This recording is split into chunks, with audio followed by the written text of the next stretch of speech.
Vous pouvez soulever votre main aussi. Il y a raise hand où il y a la main en bas. Et vous pouvez voilà, cliquer dessus. Là, automatiquement, c'est qu'il y a quelqu'un qui veut parler. Et on vous donne en fait la parole. Voilà. Il y a aussi le chat. Je vois, voilà, monsieur Moyanga qui dit bonjour. Bonjour. Donc, vous pouvez laisser un message dans le chat. Là, je pourrais regarder et puis vous répondre. Ok, donc merci à tous déjà de vous être connectés. Bon, je pense qu'on va, euh, les autres sûrement sont en cours, mais on va commencer dans 2, 3 minutes.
Is it okay?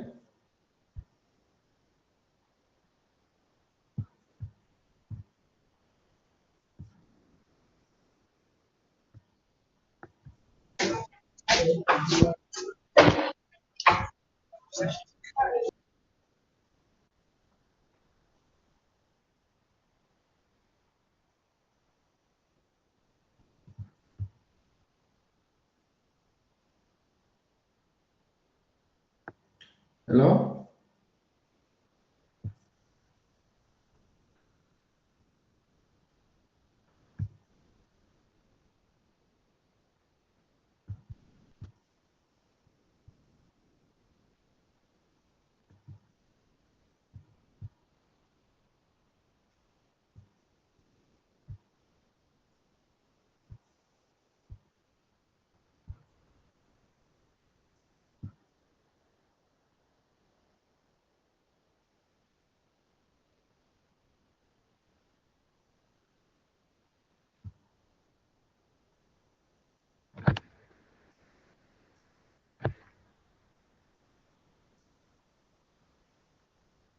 Festus, can you hear me?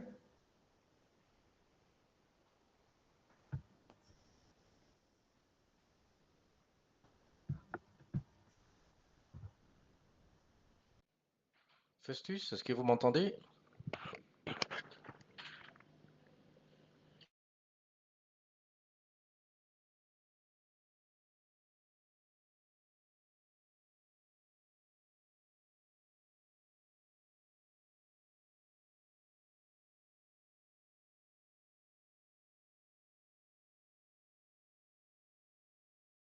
Donc, je disais qu'en bas à droite, à gauche plutôt, vous avez le bouton en fait en bleu, Original Audio. Si vous cliquez dessus, vous allez pouvoir écouter la version en fait de la présentation, soit en français ou en anglais. La présentation d'origine sera en anglais, donc vous pouvez cliquer sur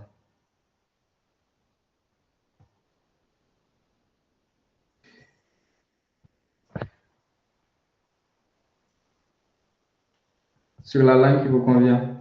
Donc là, on va commencer. Je donne la parole en fait au présentateur. Il va se présenter, juste brièvement, et puis continuer. Francis, can you hear me?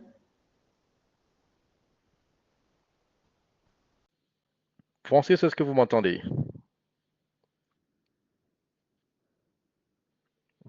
Ça, c'est l'interprète, merci.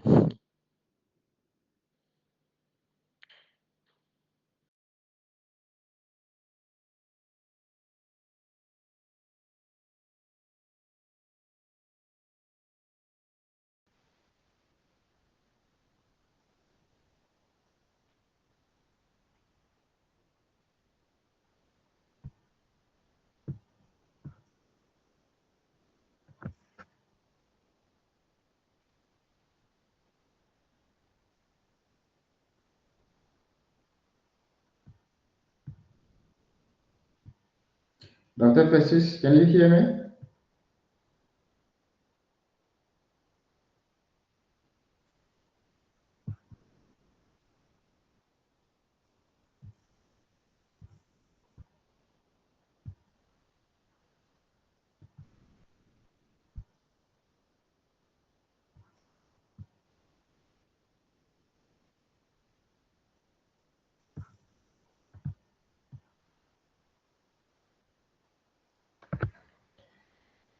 Euh,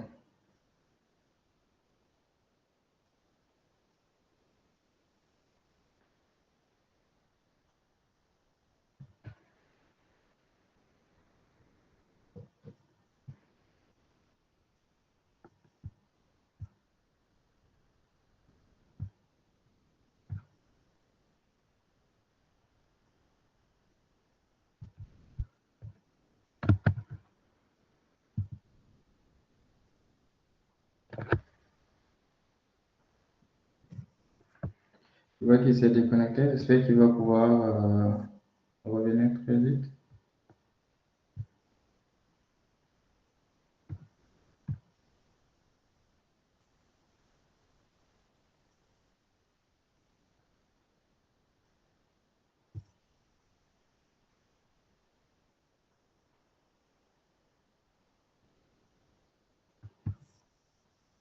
Ok, good. Oui, vous êtes là?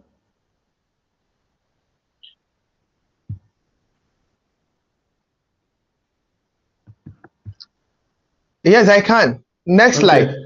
good.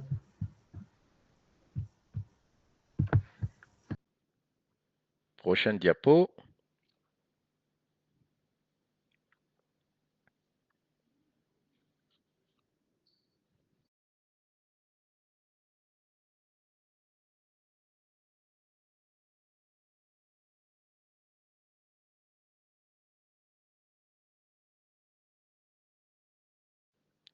L'intelligence artificielle.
Non, je ne l'entends pas du tout, hein. Il a juste dit Artificial Intelligence et il a disparu.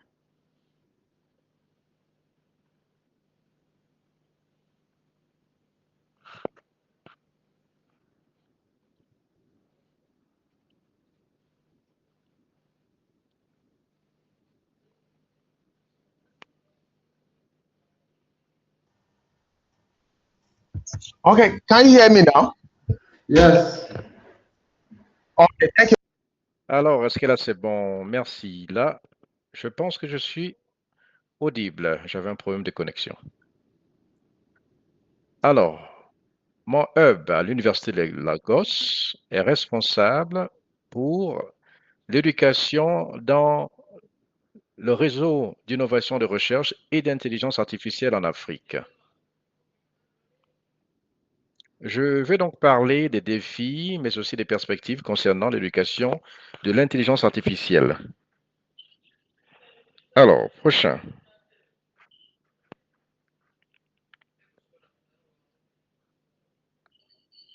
Alors, qu'est-ce qu'est l'intelligence artificielle? L'IA. L'intelligence artificielle est en fait un ensemble de sciences informatiques qui, bien sûr, consiste à concevoir des appareils intelligents qui affichent des ensembles et des caractéristiques relatives à l'intelligence humaine, qui peuvent interpréter ou afficher ce qu'on attend d'un humain. C'est également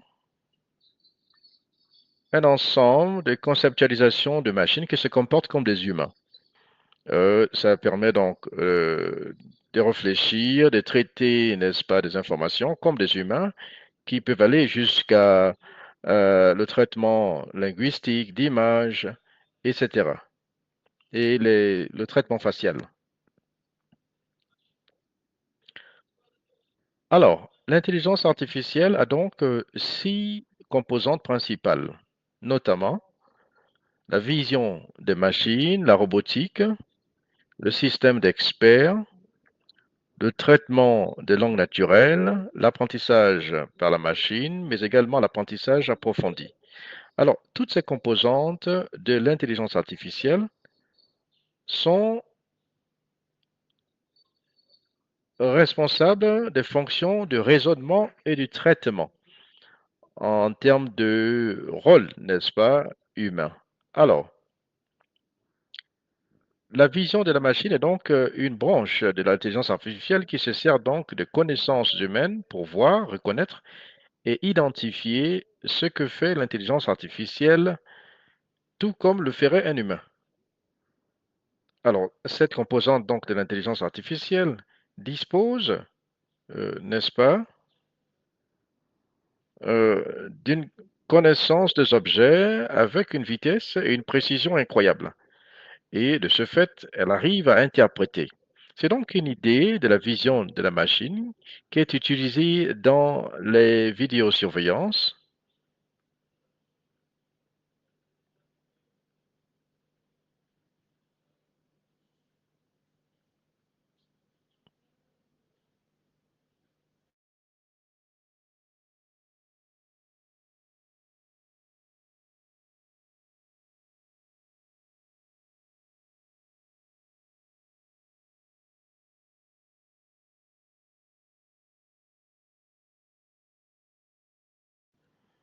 Nous n'entendons plus l'orateur.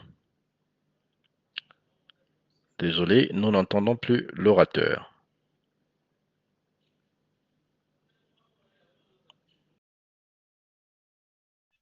Being taken care of. Next slide. Prochaine diapo.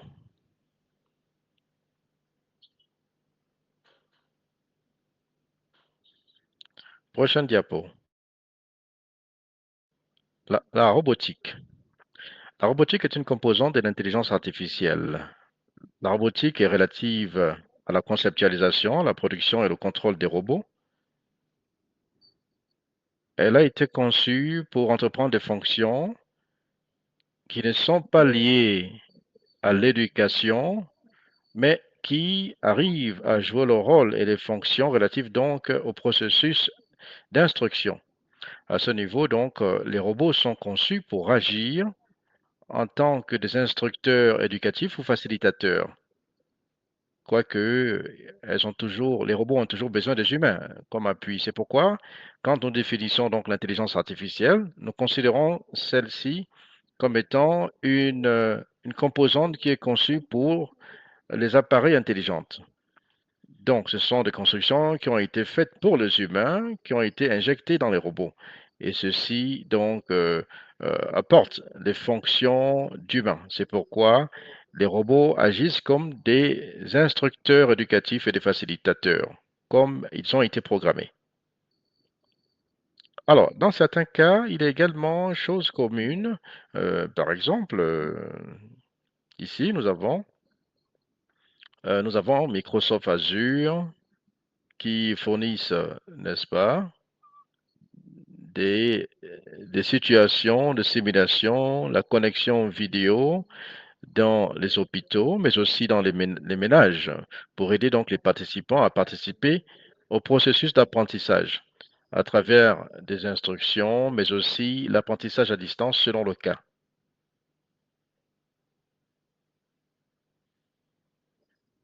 Alors, prochaine diapo.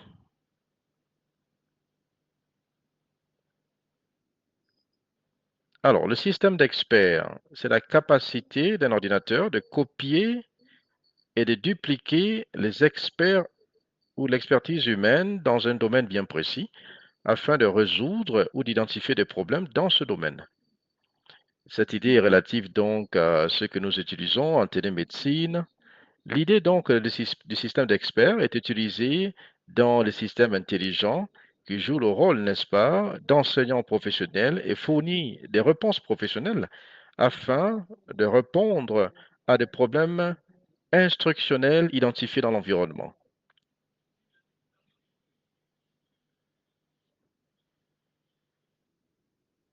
Alors, parlons donc du traitement de langue ou de langage naturel. C'est la capacité d'un ordinateur pour assister aux méthodes de communication et de langage naturel humain. Il a également la capacité de s'adapter, n'est-ce pas, et de traduire les langues et puis des pages en quelques secondes. D'autres fonctions consistent également à communiquer directement en termes de chatbox et même en termes d'aide dans l'assistance en rédaction. Nous avons beaucoup de plateformes qui jouent donc ce rôle et de telles plateformes sont Google Translate, qui bien sûr peut traduire des pages web ou bien communiquer en quelques secondes. Un autre exemple également, c'est le chatbox qui permet donc le traitement des communications directes comme celle d'un robot.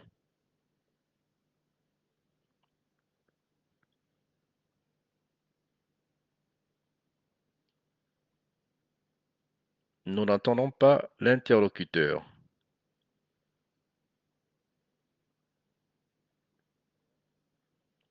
Nous n'entendons pas l'interlocuteur. Désolé.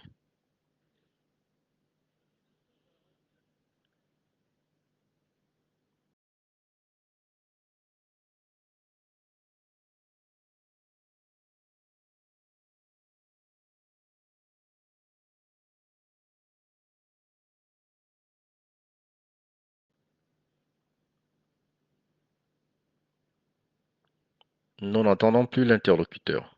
Merci.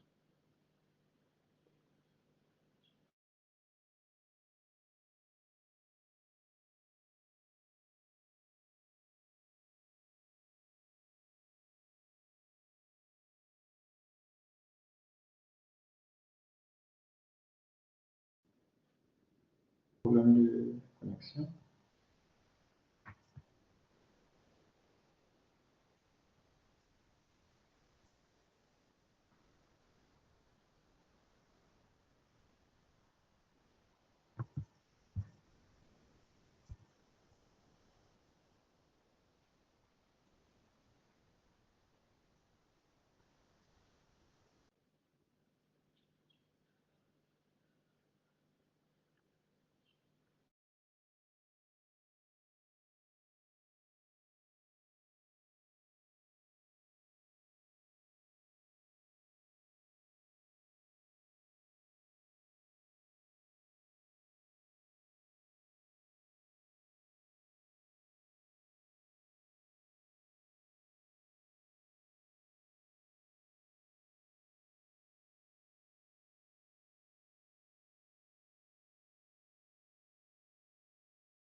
Is it okay?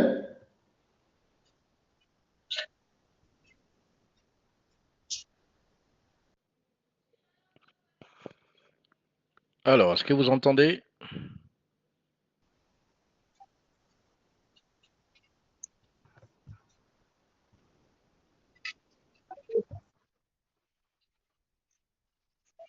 Okay, we can proceed if you can hear me now. Alors, nous allons continuer comme vous m'entendez. Vous pouvez partager l'écran encore une fois. Est-ce que ça vous convient? Voilà, on était sur l'apprentissage par la machine.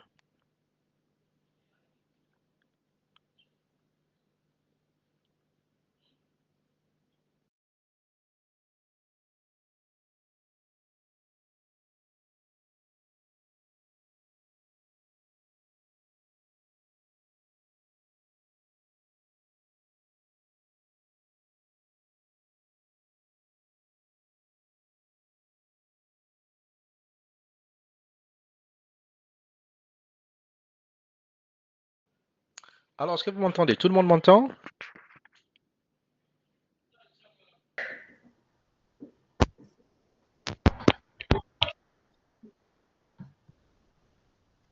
Okay, thank you very much. Merci. Alors, je vais continuer à partir de ce qui s'affiche sur l'écran. Avant le réseau, on parlait donc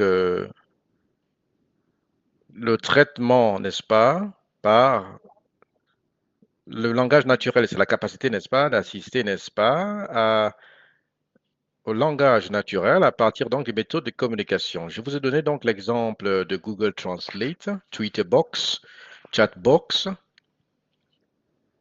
qui opèrent, n'est-ce pas, dans la traduction des pages web en quelques secondes pour fournir des services irrélatifs.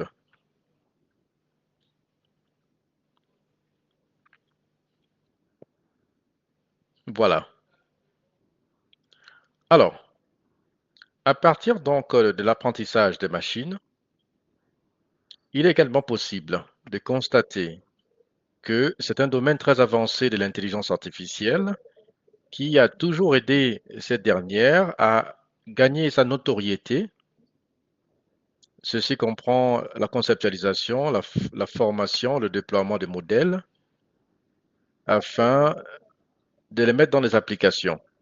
Et ça peut être utile pour des accomplissements plus importants. Par exemple, dans les processus et les livrables en termes d'instruction. D'autre part, l'apprentissage approfondi. C'est donc un réseau miroir qui consiste à comprendre l'apprentissage par les machines.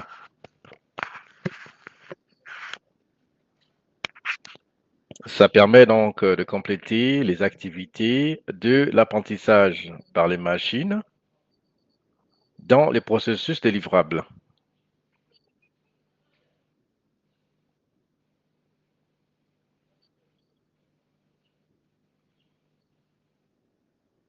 Alors, parlons de l'intelligence artificielle.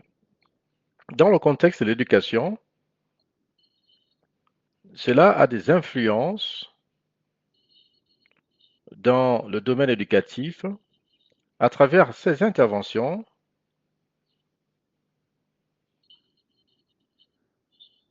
dans l'application éducative, etc., notamment les recherches Internet. Une autre plateforme d'apprentissage qui arrive à jouer le rôle, n'est-ce pas, au-delà, n'est-ce pas, de certaines fonctions élémentaires. Et quand on parle de tout cela, nous pouvons voir des exemples tels que le fameux chat GPT. Le chat GPT a été donc lancé par OpenAI.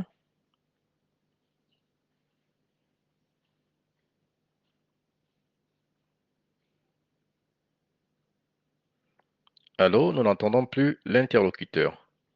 Merci.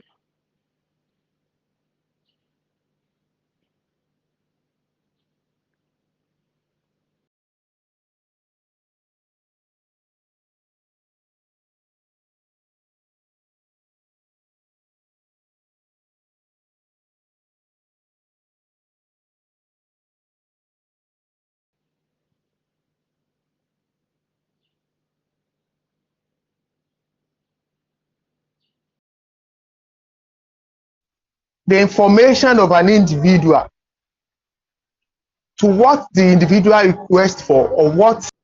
Alors, les informations relatives aux individus, ce dont l'individu est capable de faire.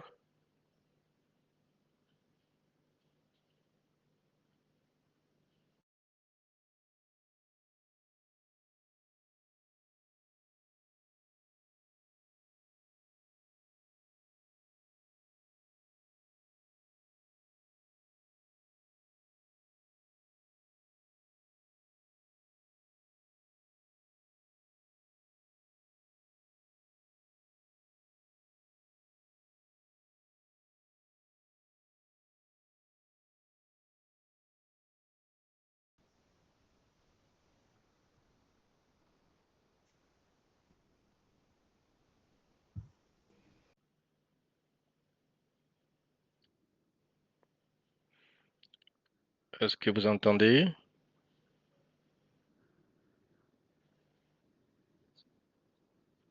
On ne l'entend plus.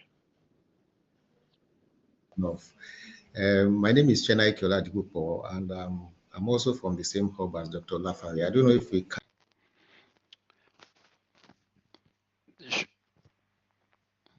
Je ne sais pas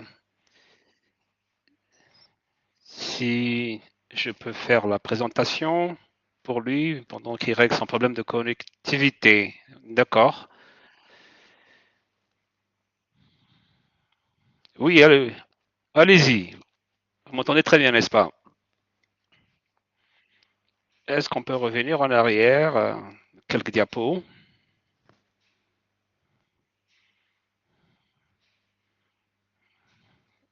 Trois ou quatre diapos en arrière, s'il vous plaît.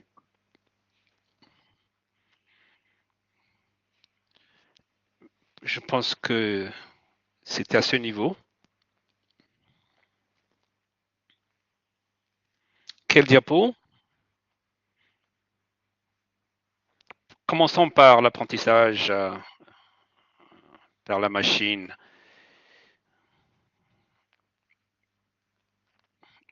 On va commencer par l'apprentissage par la machine qui est donc une façon de résoudre des problèmes avec les êtres humains. Donc,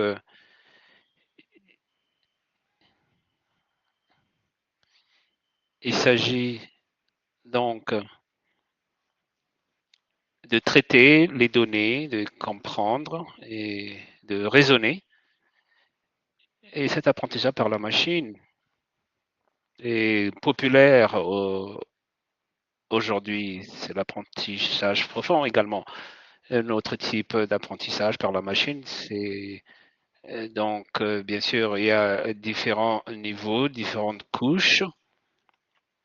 C'est pourquoi on appelle cela l'apprentissage profond, parce qu'il y a différents niveaux, ou l'apprentissage approfondi. Prochaine diapo.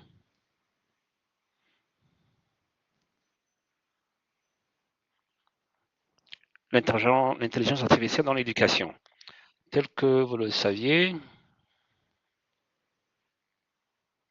nous avons donc l'intelligence artificielle dans l'éducation. Donc, on va voir comment l'IA peut influencer de manière générale l'éducation. Aujourd'hui, nous avons un certain nombre d'applications, de logiciels qui assistent à l'éducation. D'abord, il y a ce qu'on appelle le chat GPT, à travers donc un chatbox. Bien sûr, il y a des avantages et des inconvénients, avec un moteur de recherche,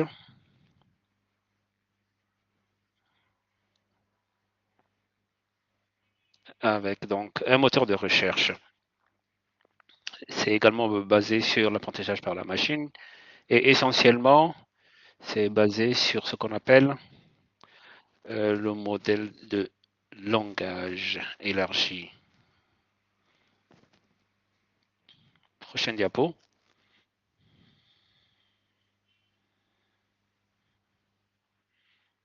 nous avons également un certain nombre d'applications pour l'apprentissage par la machine, telles que TIL pour la recherche d'emploi. Et c'est basé donc sur l'apprentissage par la machine pour donc faire correspondre vos compétences avec un emploi. Prochaine diapo. Et ensuite, nous avons quelque chose qui est assez similaire à TIL, c'est le ResiMatch.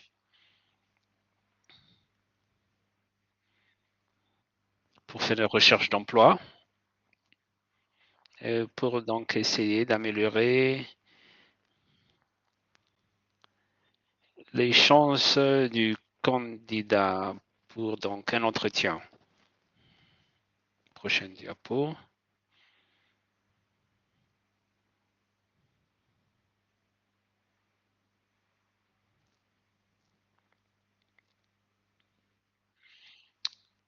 Aujourd'hui, nous avons beaucoup de traducteurs, n'est-ce pas? Et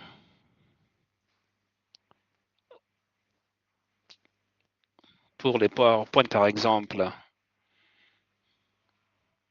on voudrait être en mesure de traduire les langues en texte, particulièrement pour ceux qui sont malentendants. Nous avons donc ce translator, donc traducteur. Prochaine diapo. Prochaine diapo.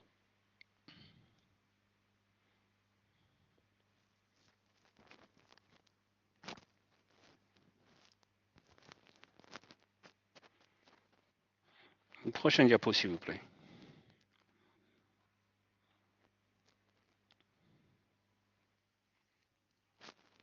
Grammarly.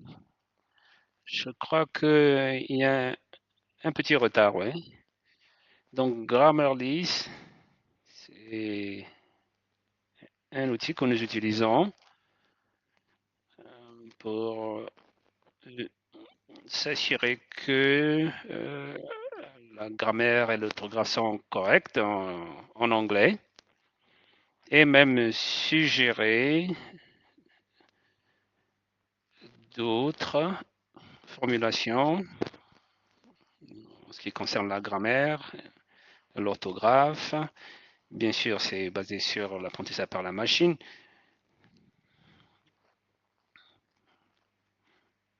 Bien sûr, ça a pris du temps pour arriver à ce niveau. Et la grammaire n'est pas quelque chose de facile, n'est-ce pas? Prochaine diapo.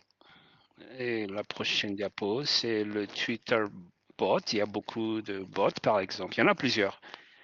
Et qui est en mesure de répondre aux tweets et de créer des contenus de manière créative, de manière autonome pour les utilisateurs.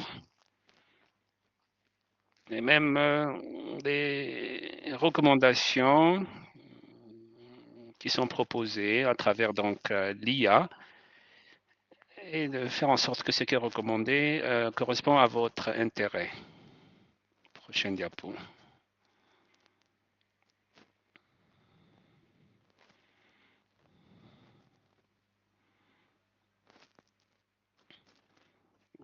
Très bien. Nous avons également Spico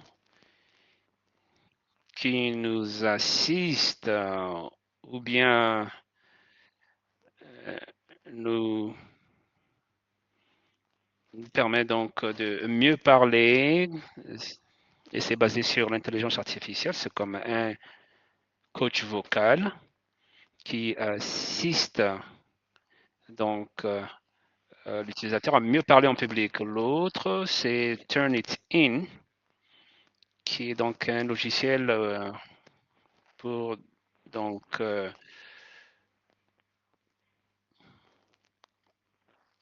travailler sur les questions de plagiat et d'éviter les plagiats.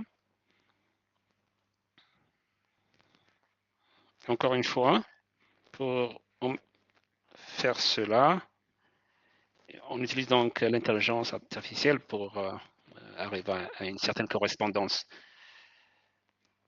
Je vais parcourir rapidement ces logiciels, applications. Nous avons ResearchGate. Beaucoup de fois, je reçois des emails de ResearchGate qui recommandent donc des articles qui pourraient m'intéresser. Et ils ont vu mes intérêts et ils essaient donc de faire correspondre ces intérêts avec les articles en ligne. Peut-être que parce que je suis intéressé à certains auteurs ou bien parce que certains sujets m'intéressent. La même chose pour Scopus. Scopus, prochaine diapo. La même chose également pour le Web of Science, donc le web de la science, qui sont donc des sites académiques qui veillent à ce que mes intérêts et sujets sont donc pris en compte et pourrais formuler des recommandations qui correspondent à mes intérêts. Prochaine diapo, s'il vous plaît.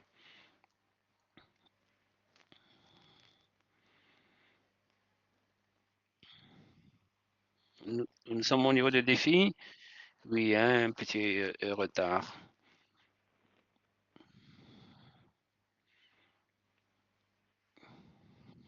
On peut parler des défis.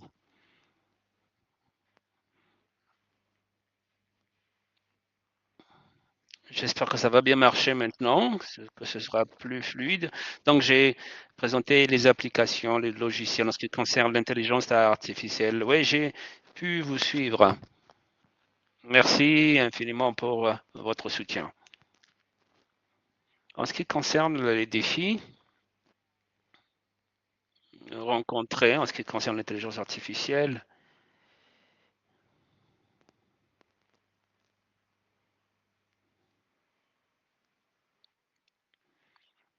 est lié,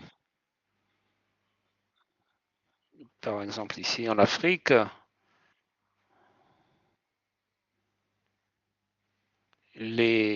ce qui concerne donc les données,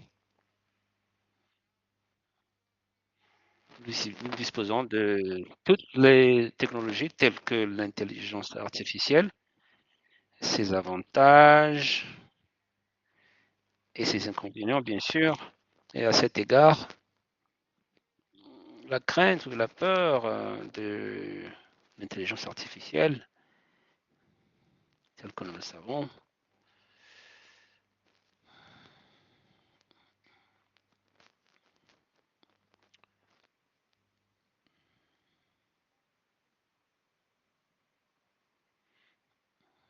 nous sommes désolés,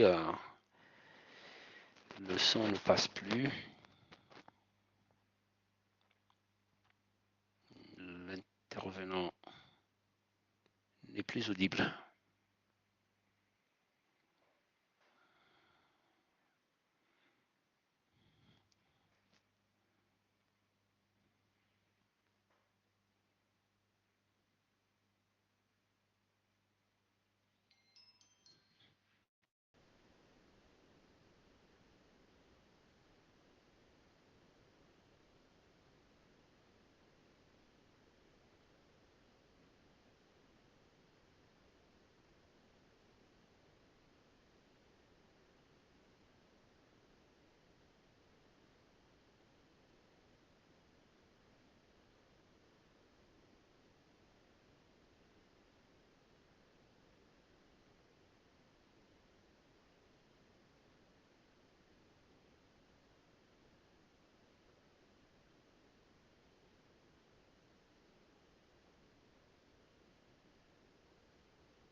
Docteur Bessus?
Est-ce que vous pouvez continuer avec la présentation? Oui, oui. Oui, je peux. Désolé pour ce problème. Donc, en ce qui concerne les défis que représente l'intelligence artificielle, nous avons donc un certain nombre de défis en ce qui concerne l'intelligence artificielle. Et bien sûr, en Afrique également, on voit cela. Et l'un des défis, bien sûr, c'est lié aux données. Beaucoup d'applications qui ont été construites, bien sûr, ont été conçues et construites dans le monde occidental et souvent c'est adapté pour ce monde occidental. Et l'Afrique, lorsqu'il s'agit donc des données, n'est pas assez bien représentée.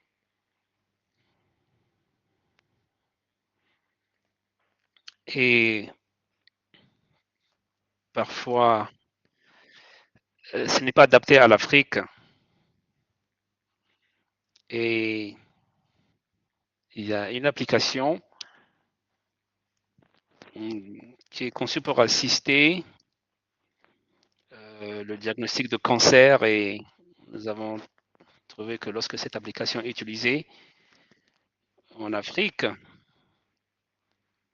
sa performance était très très faible et nous avons eu l'occasion de parler ou discuter avec un oncologiste récemment. Donc, ce qu'on essaie de faire, c'est d'obtenir des données de la région d'Afrique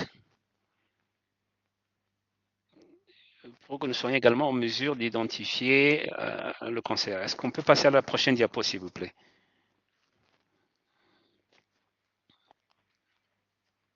Donc, les données, bien sûr, sont l'un des défis. Bien sûr, nous devrions faire davantage pour mettre à disposition les données. Et l'éducation également, à ce niveau, nous avons un défi parce que c'est très surveillé par le gouvernement. Donc, nous voyons qu'on ne peut pas faire beaucoup de choses facilement lorsqu'il s'agit donc de l'éducation dans cette partie du monde. Est-ce qu'on peut passer à la prochaine diapo? L'autre défi,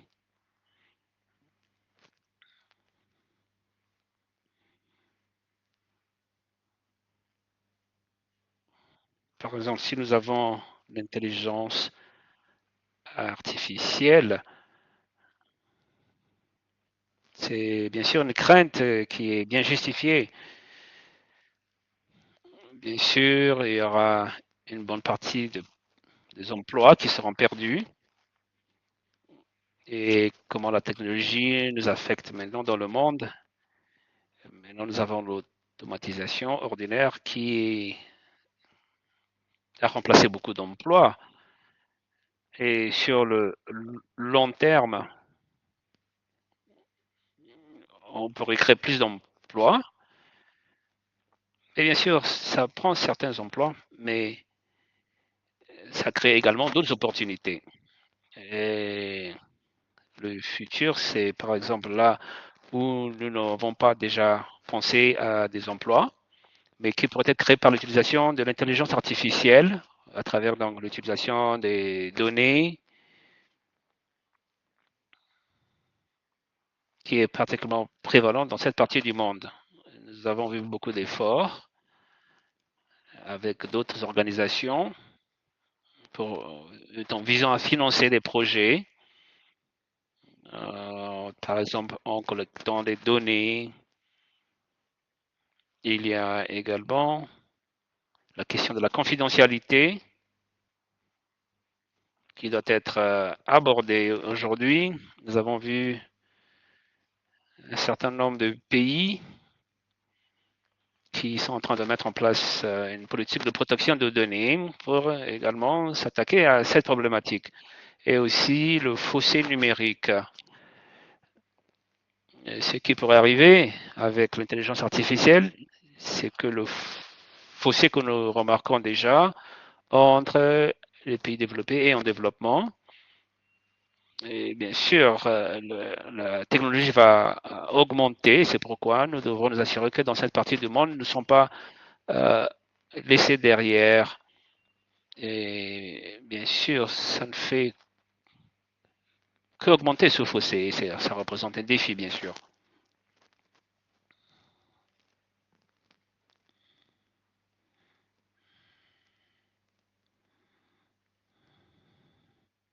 Prochaine diapo, s'il vous plaît. La prochaine diapo devrait être donc la voie à suivre.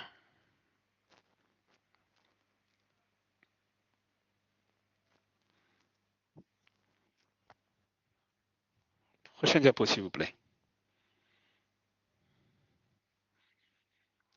Donc, que devons-nous faire?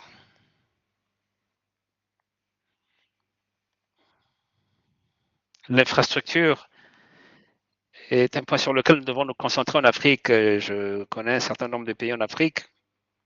Et hier, je lisais la question de la connectivité, comment ça s'est vraiment amélioré dans les pays tels que le Burkina Faso ou même au Congo. Et c'est vraiment très important. Nous devons être connectés pour donc être en mesure ce qu'il a lieu de faire dans l'espace de l'intelligence artificielle. Et pour que les pays puissent jouer un rôle important, il faut donc augmenter l'infrastructure. Et bien sûr, la connectivité est l'une des infrastructures à améliorer et de mettre à disposition les ressources informatiques, qui est vraiment très important pour réaliser donc le développement.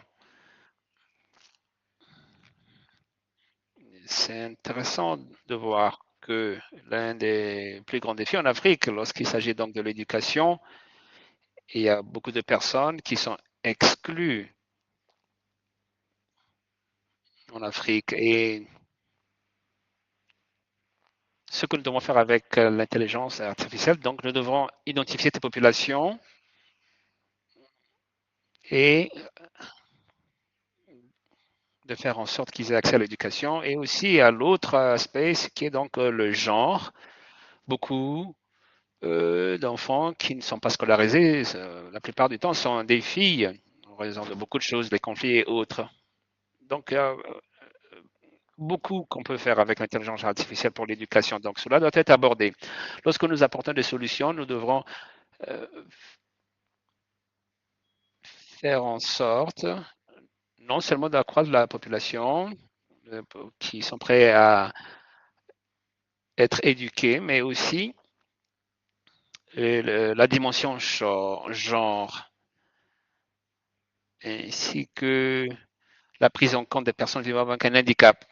Et parmi les solutions que nous apportons, nous ne prenons pas tout le temps en compte les personnes vivant avec un handicap. Nous devons voir comment on peut inclure les personnes avec un handicap dans différents pays de manière intéressante. Et les recherches sur le handicap nous montrent que les personnes areas, and that tells us a lot of things. It means that we need to look at how we can bring up people for bring infrastructure and education to people in the rural areas. So it makes us wonder if this digital divide is just between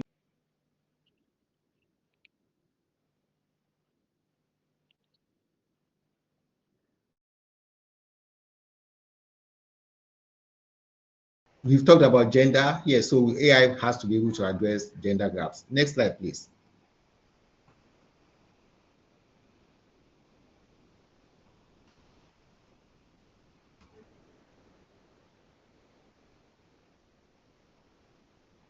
Next slide, please.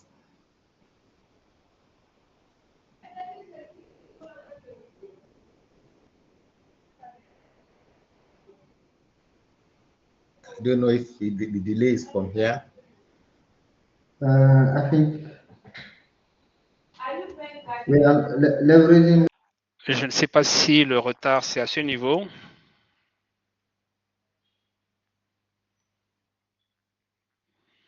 Est-ce que c'est la dernière diapo?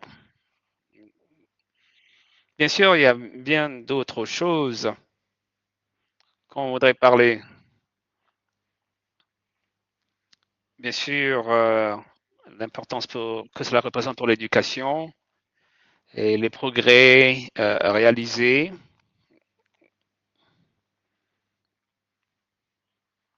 Sur la façon dont nous abordons la question de l'intelligence artificielle pour l'éducation. Donc, nous avons 7 projets qui sont en cours en Afrique, de l'Afrique de l'Ouest vers l'Afrique de l'Est, vers l'Afrique australe. Et je vais mettre en exergue certaines de ces innovations sur lesquelles nous sommes en train de travailler actuellement. Donc, je vais commencer avec le projet au Kenya. Et ce projet vise à travailler avec les institutions.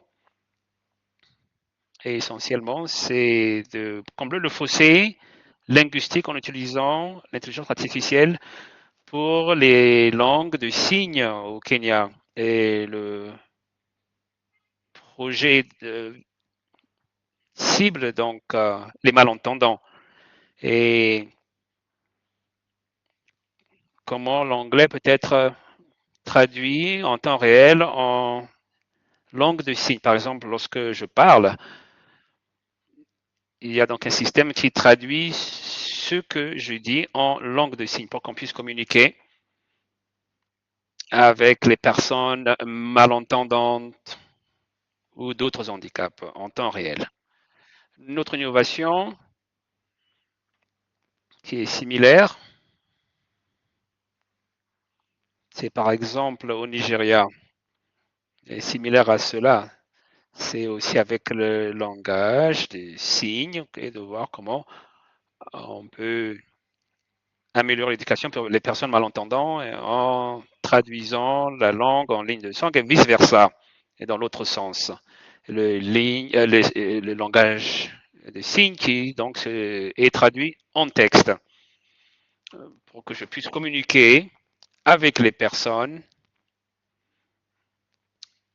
qui utilisent donc le langage des signes. Et au Nigeria également, il y a une machine qui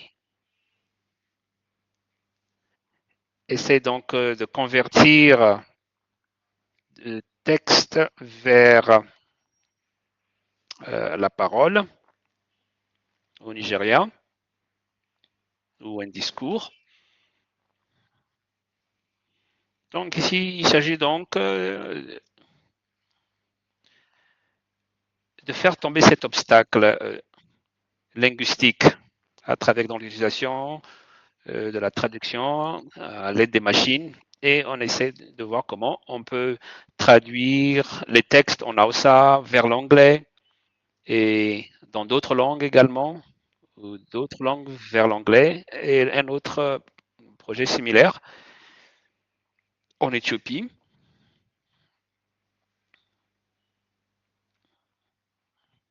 où on conçoit un système qui traduit le texte en langue locale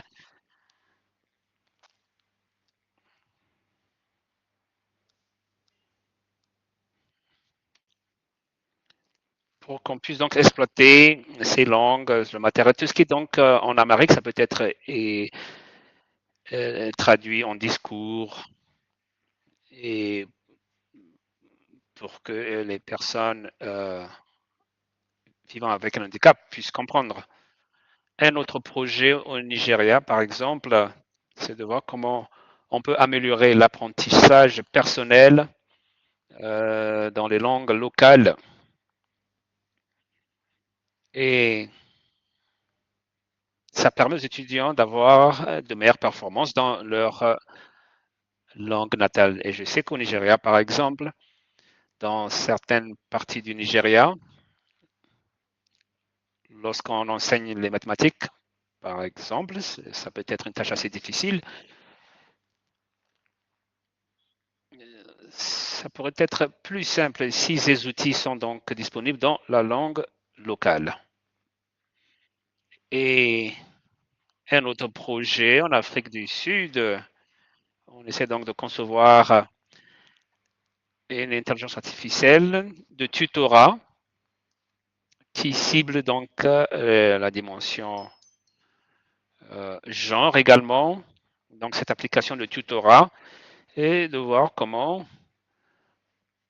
on peut donc aborder ces écarts, ce fossé à travers donc, cette application. Donc voilà certaines des innovations sur lesquelles nous sommes en train de travailler. Un dernier que j'aimerais mentionner. Being able to translate, do translation, and then La capacité de faire des traductions et d'y ajouter des accents que les utilisateurs ont bien, les étudiants comprendront. En fait, puisque nous avons différents accents dans les langues, ceci peut également constituer une barrière, n'est-ce pas, pour nous empêcher d'apprendre. Donc, pour briser cette barrière, est-ce qu'il est possible, par exemple, de faire de la traduction de texte vers la version parlée, mais non pas seulement la version parlée? Est-ce qu'on peut également y ajouter l'accent original, n'est-ce pas, de la cible, afin que les étudiants puissent s'y retrouver? Voici donc certains projets dont on m'a lancé.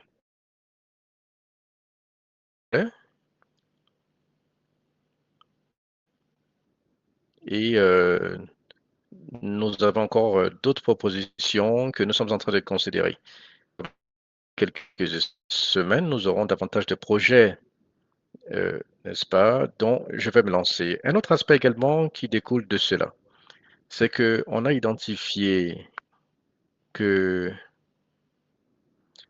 enfin, nous avons toutes ces ressources actuellement, mais nous avons également identifié le fait que l'éducation est véritablement un défi en Afrique. Et c'est quelque chose dont nous devrions trouver des solutions. Quand nous avons créé des aspects très importants, il y avait l'éducation, il y avait la barrière linguistique, l'instruction. Voilà, c'est donc un défi à l'inclusion. Néanmoins, en prenant en compte les cours, mais également le cours de l'éducation en Afrique, il semble que l'un des plus grands défis auxquels nous sommes confrontés, c'est l'éducation. Alors, tandis que certains pays d'Afrique sont en avant, mais d'autres parties restent toujours en arrière. Même dans un même pays, nous remarquons qu'il y a certaines personnes qui restent toujours en marge du développement. Nous croyons fermement qu'il est possible d'employer, n'est-ce pas, l'intelligence artificielle pour nous aider dans ce domaine. Voilà, je vais m'arrêter ici pour le moment. Je devrais également m'excuser pour le très mauvais réseau. Je n'étais pas censé être l'orateur, n'est-ce pas? Merci infiniment. Merci infiniment pour votre coup de main.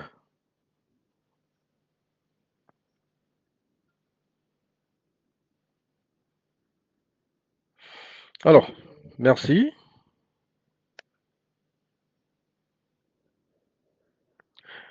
Docteur Festus, vous aimeriez peut-être ajouter quelque chose? Oui, en fait, il a parlé de ce dont mon équipe est en train de discuter. En fait, nous avons trouvé des voies et moyens à venir en termes de solutions qui pourraient, n'est-ce pas, représenter ou bien être des solutions aux barrières dans le cadre de notre environnement, en termes de données, le manquement, les écarts en termes de données, etc. Alors, en termes d'étudiants, les étudiants spéciaux, la question d'inclusion du genre, qui, voilà, je pense que c'est ce qui nous a permis donc de comprendre ou de constater que beaucoup de personnes apportent des solutions en la matière, peu importe nos origines. Alors donc, j'aimerais donc le remercier parce qu'il a véritablement rendu justice à cette présentation PowerPoint, comme on l'a préparée avec toute l'équipe.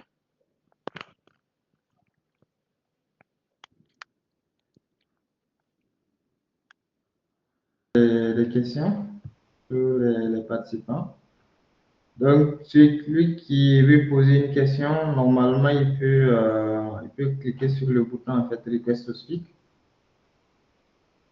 ou bien soulever la main.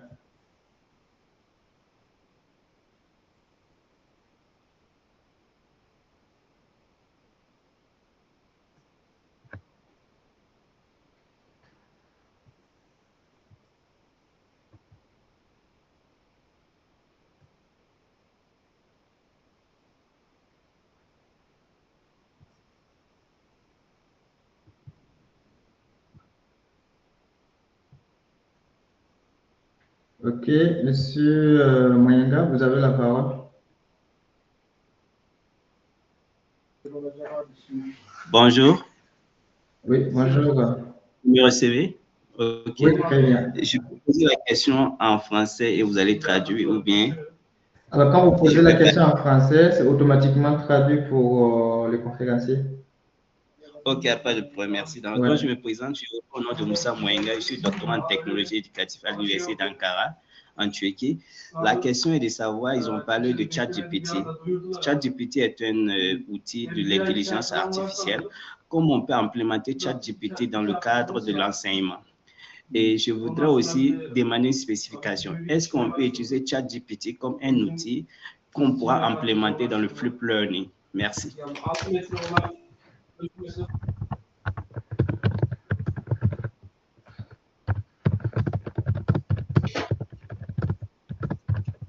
Okay. ChatGPT within the educational framework. Alors, parlons un peu du chat GPT dans le cadre éducatif.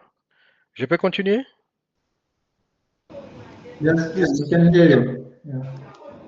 Okay. Most of the functions of chat.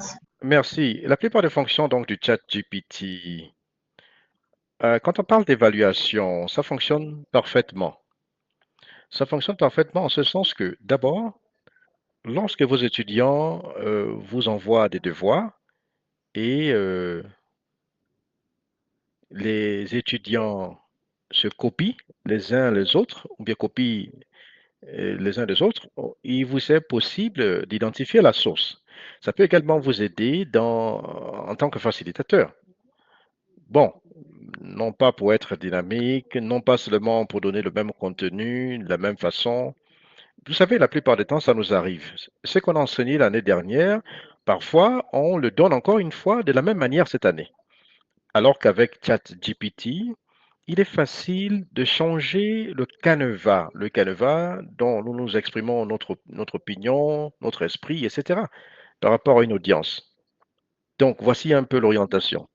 Alors, parlons un peu du ChatGPT dans l'apprentissage approfondi. Cela vous aide également à générer la perception, la mentalité humaine en termes de texte. Voilà. Je veux dire par exemple, disons en termes donc de mirror networking qui est donc capable de prendre des responsabilités ou bien des tâches en structurant les idées humaines de façon à simplifier et rendre confortable les récipiendaires. Voilà, ça leur permet donc d'avoir une connaissance approfondie de ce que nous avons à l'esprit, ou bien ce que le facilitateur a à l'esprit afin de l'exprimer.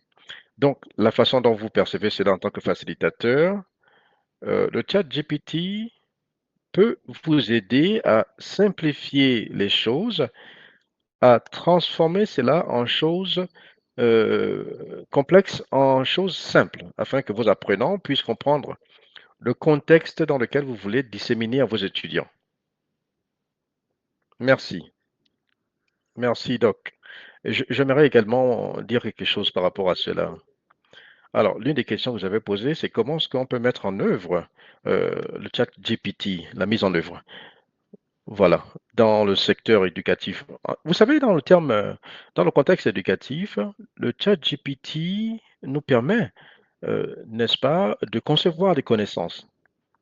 En fait, dans ce sens, ça veut dire que il m'est possible, par exemple, de chercher beaucoup de matériel éducatif ou académique pour trouver des réponses facilement. Néanmoins, il faut qu'on l'utilise avec beaucoup de recul, parce que ce qu'on a, c'est donc relatif aux données qui sont disponibles là. Et ce que nous faisons généralement dans le hub, c'est d'essayer de voir comment est-ce qu'on peut on peut porter des réponses sans préjugés. Par exemple, quand vous posez des questions 2 fois et le chat GPT est capable de vous donner des différences en termes de réponses par rapport à la même question. Alors, tandis que c'est une bonne source, ce qui vous permet d'avoir des informations, etc. En même temps, il ne faudrait pas que ce soit donc la solution ultime en termes donc de prise de décision par rapport aux informations que vous avez. Il est toujours donc nécessaire d'avoir des sources convenables. Bon, ChatGPT vous apporte des réponses, mais ça ne nous envoie pas forcément vers la source des informations fournies. Ceci est très important. Et donc, derrière cette idée de ChatGPT, nous avons donc des modules linguistiques, des modules de langage. Je ne sais pas réellement la question avec l'apprentissage approfondi. Je ne pense pas que le ChatGPT peut nous aider dans le langage approfondi. Ça ne va pas nous aider, ce ne sera pas utile en tant que tel. En fait, l'apprentissage en profondeur peut assister le ChatGPT. Voilà. J'espère que j'ai répondu à vos questions.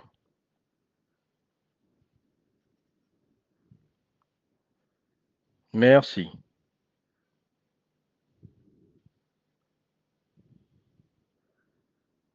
ChatGPT on flip learning approach.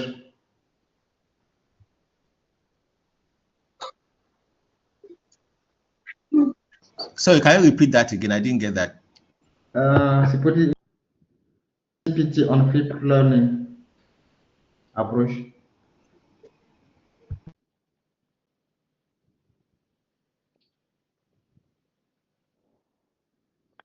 Fleet, ok, et non deep learning, dans l'apprentissage fleet. Ah, d'accord.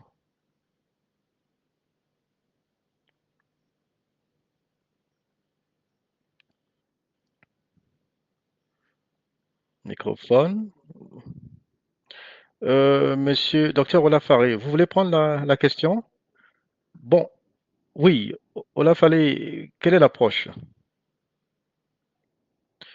Oui, c'est une forme d'instruction mixte. Oui, vous m'entendez? A form of blended instruction.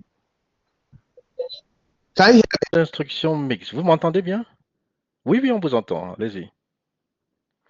Voilà. En fait, dans des salles de classe Fleet, le chat GPT est beaucoup plus un livrable à sens unique, n'est-ce pas, en termes d'instruction. La personne qui en a besoin peut obtenir donc cela de façon instantanée. Donc, afin d'avoir le feedback, ce n'est pas toujours visible. Donc, ça ne fonctionne pas davantage. Quand on parle donc d'apprentissage mixte ou bien toute autre approche irrélative. Donc, ça agit un peu comme une approche à sens unique. Vous avez besoin d'une information, vous avez besoin de la digérer, mais ça ne fonctionne pas très bien avec l'approche du fleet learning quand il s'agit donc de livrables en termes d'instruction.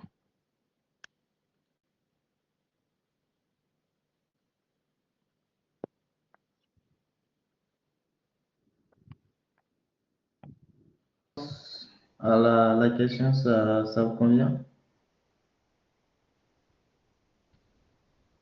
Monsieur Mayenga, vous pouvez continuer à écrire dans le chat. Ok. Oui, vous avez la Allô? parole. Oui, Ok. vous avez la parole. J'ai compris, mais ce que je voulais comprendre, le flip learning, c'est une approche qui correspond au blended learning. Mais dans le flip learning, on met à la disposition du contenu à l'apprenant avant la classe. Est-ce qu'on peut utiliser ChatGPT en tant que moyen où on demande à l'étudiant, aux apprenants de s'informer sur le topic avant de venir en classe et maintenant en classe renforcée, les connaissances pédagogiques. C'est ça que je voudrais savoir. Dans ce constat, comment on peut implémenter ChatGPT dans un système de learning, un système où on va demander aux étudiants aller sur ChatGPT, refaire les recherches sur cette topic, même si ChatGPT ne donne pas des ressources, et faire un résumé, envoyer à l'enseignant et préparer des questions avant de venir en classe pour renforcer les niveaux de connaissances en classe. Donc, la question spécifique, c'était ça.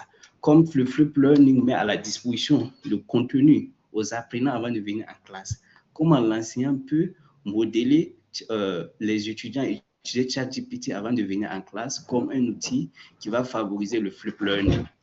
C'est de ça que je voulais mieux comprendre. Mais approximativement, j'ai eu la réponse. Merci. Okay. Okay.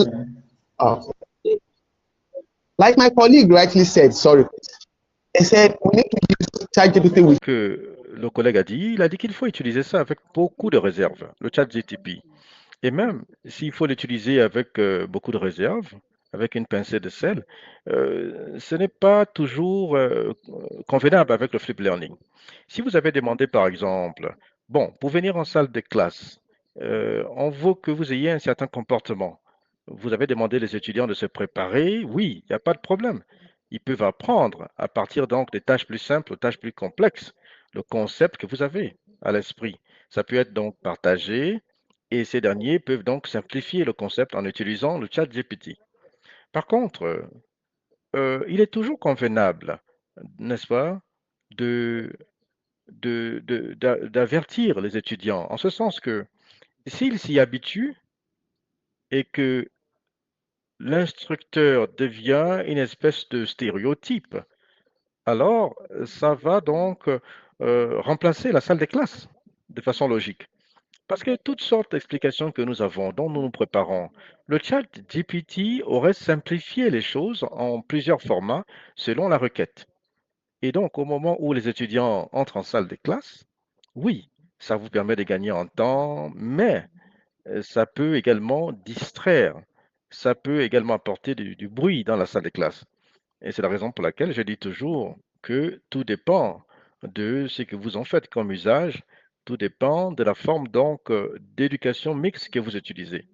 Alors, c'est donc une forme automatisée, n'est-ce pas, d'outil, n'est-ce pas, et considérer cela comme quelque chose d'utile. C'est au-delà donc de l'automatisation. Ça permet de véhiculer une espèce d'instruction dans la livrable ou dans les livrables en salle de classe. Et c'est la raison pour laquelle c'est toujours nécessaire et important lorsqu'on veut l'utiliser pour l'enseignement ou pour l'instruction. Très bien. Monsieur Moyanga, est-ce que ça va beaucoup mieux?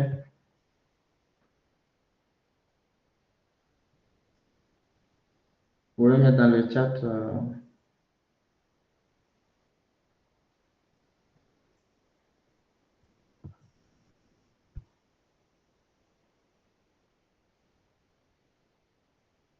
Oui, Yes, thanks a lot. I got it. Good. Une autre question? Est-ce qu'il y a d'autres questions?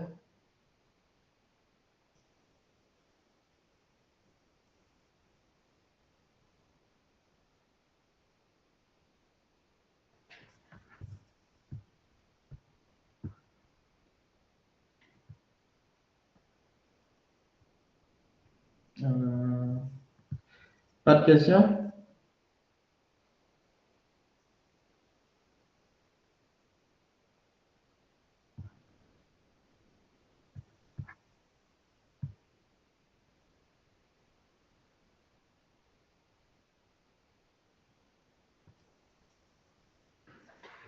Ok, donc, moi, j'aurais une question, mais qui est orientée en fait dans l'inclusion du genre.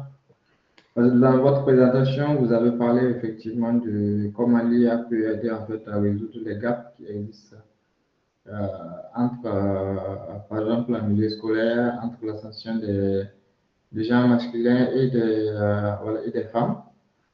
Donc, vous, dans vos recherches, est-ce que vous avez des projets déjà dans ce sens? Et si oui, qu'est-ce que vous avez pu aborder en fait concrètement comme problème et évidemment, quelles sont les solutions sûrement que vous avez pu rencontrer.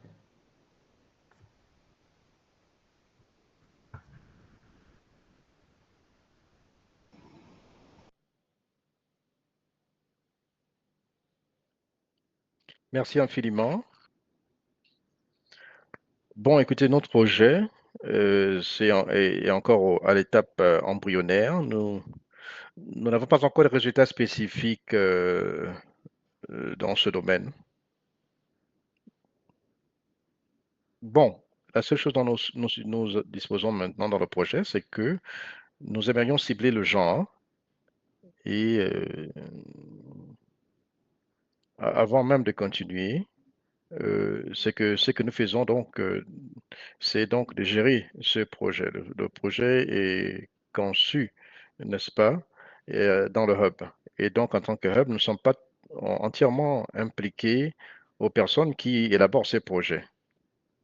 Voilà, nous ne sommes responsables que pour la gestion, nous leur apportons l'appui nécessaire pour certains de ces projets. Néanmoins, nous avons euh,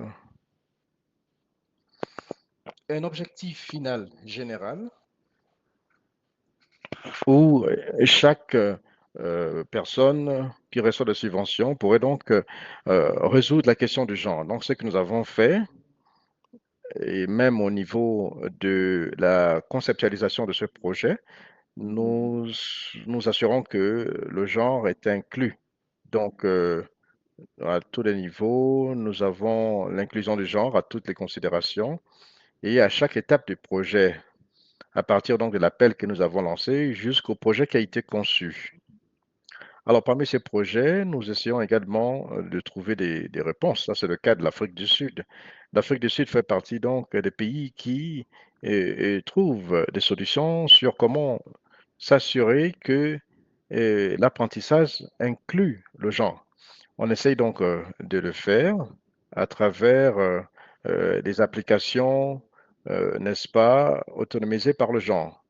Voilà, nous n'avons pas donc un résultat jusqu'en en ce moment. Nous sommes encore à l'étape d'essai, mais je pense qu'avec le temps, tout sera beaucoup plus clair et que nous aurons donc des résultats probants. En tout cas, ce qui est sûr, c'est que dans toutes les approches que nous aurons, euh, des, ce ne sera pas forcément, ce sera des approches conventionnelles afin de boucher ces écarts. Alors, à cause d'un bon nombre de choses, dans certaines parties de l'Afrique, vous savez qu'il y a des conflits, et nous voyons que l'écart donc du genre est devenu de plus en plus grave selon certains rapports. Nous espérons donc qu'au fur et à mesure que le projet est mis en œuvre, nous allons trouver des réponses palpables à ces questions. Merci infiniment. Merci. Est-ce que y a-t-il d'autres, il y a des questions?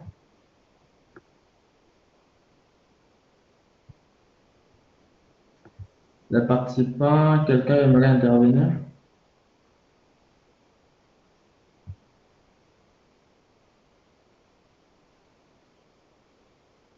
Non?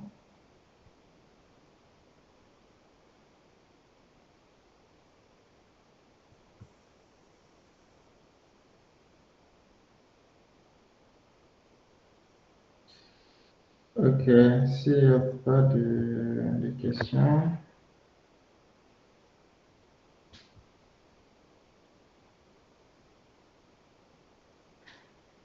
Dr. Professor, do you allow me to share your presentation with the audience or no? I don't know if you have something confidential. Docteur, est-ce que vous aimeriez partager vos présentations avec l'audience ou bien c'est confidentiel?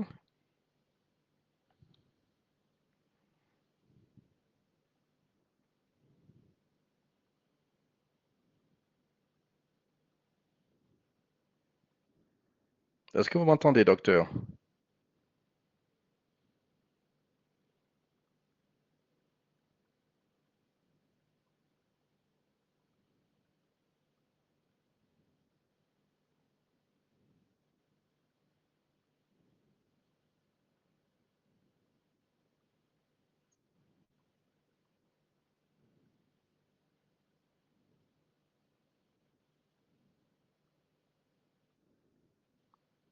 Est-ce que quelqu'un m'entend?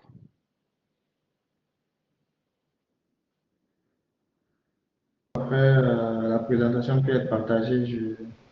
Ok, ça m'a suivi. Ok. Oui, monsieur Moyenga, allez-y. Okay, thank you very much. I want to ask a question. If there's any net about a J'ai une question sur l'intelligence artificielle dans l'éducation. Je suis donc étudiant en doctorat donc en technologie éducative. Est-ce qu'il y a du travail dans lequel je pourrais participer et dans la technologie éducative de façon spécifique, ce qui est relatif donc à l'intelligence artificielle dans l'éducation? Est-ce possible? Oui, veuillez répéter votre question. Je ne vous ai pas bien saisi. J'aimerais savoir, est-ce qu'il existe un réseau qui existe sur la technologie éducative, surtout dans l'inclusion de l'intelligence artificielle en Afrique, dans l'éducation en Afrique? Alors, en termes de réseau spécifique, bon, des experts dans l'intelligence artificielle, oui, en Afrique, est-ce qu'il y en a? Est-ce qu'il y en a? Parce que je suis étudiant en doctorat en technologie de l'éducation. Bon, en ce qui me concerne, pour le moment, je peux dire peut-être les experts en informatique, dans l'éducation. Je pense que nous sommes en train de les amener, n'est-ce pas, la technologie de l'éducation dans l'intelligence artificielle. Mais ce n'est pas tout le monde, n'est-ce pas? Ce n'est pas nous tous qui sommes dans ce domaine. Et c'est ça le défi, n'est-ce pas, dans les livrables éducatifs. C'est ce qui existe dans le système. Mais comme vous venez de le dire, je pense qu'on peut commencer à partir de maintenant, n'est-ce pas? Et on pourra donc s'y appesantir. Après cette présentation, j'ai mon email, mon courriel est là sur l'écran. Je vais donc essayer de discuter avec quelques professeurs qui sont dans la technologie de l'éducation. On pourra en discuter davantage. Voilà, on va commencer par là.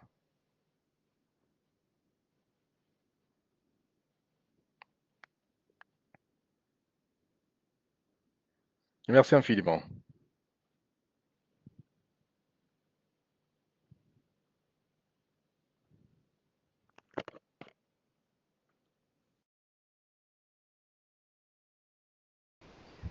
Est-ce qu'il y a d'autres questions?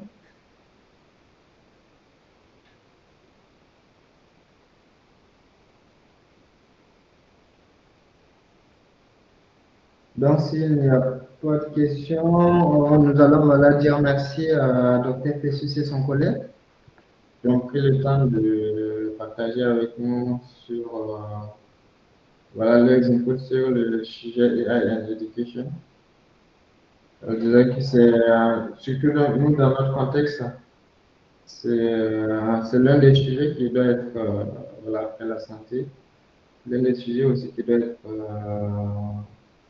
très abordé et on devrait trouver des solutions, notamment pour voir comment en fait renforcer euh, ce système éducatif qui est un peu pareil chez nous, que ce soit voilà, en Afrique ou ailleurs, où ils tentent peut-être quand même de développer déjà, d'apporter certaines solutions qui sont déjà assez innovantes.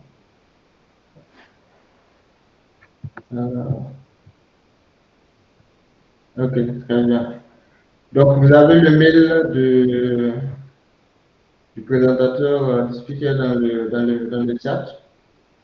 Donc, voilà, il n'y a pas de problème pour envoyer le. Si j'ai l'accord du docteur, je vous partage en fait sa présentation. Très bien. Ok, donc, docteur Fessus, merci beaucoup. Et encore merci à l'équipe technique qui nous a supportés jusque-là avec les interprétations. Thank you very much, sir. Bien, merci beaucoup et on espère vous revoir dans d'autres interventions pour aborder bien notamment d'autres sujets, que ce soit en relation avec l'éducation. Parce que votre expertise nous sera voilà, grandement utile.